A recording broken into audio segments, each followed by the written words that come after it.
Baik, bismillahirrahmanirrahim. Assalamualaikum warahmatullahi wabarakatuh. Baik, anak bapak semuanya, pada pertemuan kali ini kita akan membahas tentang konsep dan implementasi model pembelajaran Webet.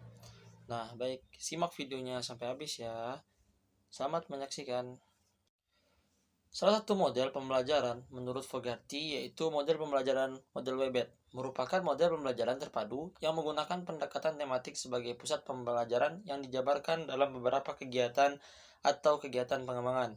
Model Webet ini sering diistilahkan dengan jaring laba-laba dikarenakan dibentuk rancangannya memang seperti jaring laba-laba dengan tema yang dibicarakan sebagai pusat atau laba-labanya. Model Webet adalah model pembelajaran terpadu yang menggunakan pendekatan tematik. Model pembelajaran Webet ini bertolak dari pendekatan tematik sebagai pemandu bahan dan kegiatan pembelajaran. Model Webet ini lebih menekankan pada keterlibatan anak dalam setiap kegiatan pembelajaran sehingga anak dapat memperoleh pengalaman secara konkret maupun langsung. Melalui pengalaman tersebut, akhirnya anak akan memahami konsep dan materi yang telah mereka pelajari serta dapat menghubungkan dengan konsep atau materi lainnya. Contohnya, anak dan guru menentukan tema misalnya binatang, maka guru mengembangkan tema binatang tersebut ke dalam subtema-subtema misalnya binatang peliharaan, binatang unggas, dan binatang liar. Kedua, karakteristik pembelajaran Webet. Pertama, berpusat pada anak. Model pembelajaran Webet ini lebih banyak menempatkan anak sebagai subjek belajar, sedangkan guru lebih banyak berperan sebagai fasilitator, yaitu dengan memberikan kemudahan-kemudahan pada anak untuk melakukan aktivitas pembelajaran.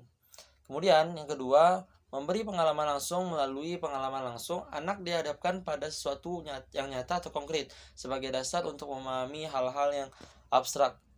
Kemudian yang ketiga ialah pemisahan mata pelajaran yang tidak begitu jelas. Fokus kegiatan pembelajaran diarahkan pada pembahasan tema-tema dan pengembangan dalam berbagai subtema yang paling dekat berkaitan dengan kehidupan anak. Yang keempat, menyajikan konsep dari berbagai mata pelajaran. Konsep-konsep mata pelajaran dalam suatu pelajaran disajikan dari berbagai mata pelajaran yang utuh. Hal ini diperlukan untuk membantu anak dalam memecahkan masalah yang dihadapi sehari-hari. Yang kelima, bersifat fleksibel. Guru dapat mengaitkan mata pelajaran dengan kehidupan dan keadaan lingkungan di sekitar anak, baik itu di sekolah, rumah, dan sebagainya. Yang keenam, hasil pembelajaran sesuai dengan minat dan bakat anak. Penilaian dan evaluasi dilakukan guru yang telah disesuaikan dengan karakteristik minat bakat anak, karena pada hakikatnya setiap anak mempunyai minat dan bakat yang berbeda. Kemudian, yang ketiga, kita akan membahas tentang kelebihan model pembelajaran Webet dan juga kelemahannya. Apa saja kelebihan model pembelajaran Webet? Yang pertama, model ini juga memudahkan anak untuk melihat berbagai kegiatan atau berbagai gagasan yang berbeda namun saling terkait dalam satu tema. Yang kedua, model jaring laba-laba relatif mudah dilakukan para guru termasuk guru TK pemula.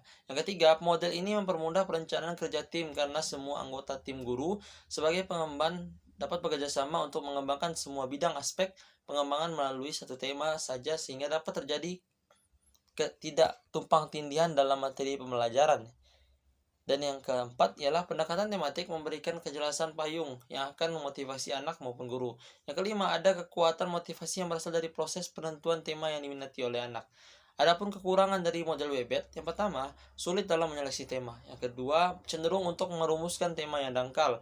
Yang ketiga, dalam pembelajaran, guru lebih memusatkan perhatian pada kegiatan daripada pengembangan konsep. Yang keempat, memerlukan keseimbangan antara kegiatan dan pengembangan materi pelajaran. Pembelajaran terpadu menggunakan model Webet dimulai dengan menentukan tema. Sebagai contoh, tema yang sudah ditentukan bersama adalah lingkungan. Dari tema ini dikembangkan dan dipadukan menjadi subtema yang ada beberapa mata pelajaran, misalnya IPA. Subtema mengenai berbagai bentuk energi dan manfaat dalam kehidupan sehari-hari.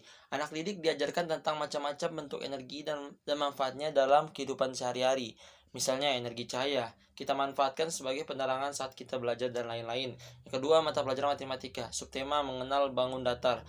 Anak didik diajarkan tentang bentuk-bentuk bangun datar, misalnya ban sepeda berbentuk lingkaran, buku tulis berbentuk persegi, penggaris berbentuk persegi panjang. Yang ketiga ialah mata pelajaran PKN, subtema tentang tenggang rasa kedisiplinan.